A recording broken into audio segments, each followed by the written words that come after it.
Pot comes in all shapes and sizes, We're making liquid marijuana jello shots. but certain shapes might be hurting children. More than a dozen children treated already in Colorado this year for not being able to tell if it's pot or not. In an effort to protect kids, Colorado lawmakers are trying to ban pot edibles shaped like humans, animals, and fruits.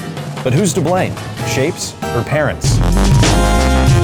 I usually looked inside and it was a cookie and I ate it and it was not a good cookie. I felt like I was vibrating up and down and that everything looked like it wasn't real. After weed was legalized in Colorado, hospitals saw a spike in kids being treated for accidental ingestion. Never eat a cookie that you find on the ground. It's easy to laugh about marijuana, especially when you're smoking it, but the governor of Colorado takes regulation very seriously. Back in the day, candy cigarettes desensitized kids to the dangers of tobacco.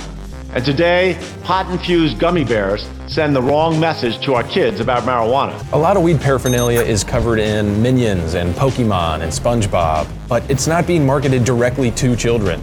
It's being marketed to people who smoke a ton of pot. Unfortunately, children and people who smoke a ton of pot have very similar interests. Washington State has already banned weed candies and lollipops that appeal to kids, but regulation in Colorado has been a bit more difficult. Marijuana edibles are specifically mentioned in the state constitution, making any suggestion of a ban on them hard to digest. Labeling has gotten tighter over the years. In Colorado, edibles have to come in opaque packages that can't depict cartoon characters or mimic popular name brands. But once the candy is out of the package, it's much harder to regulate.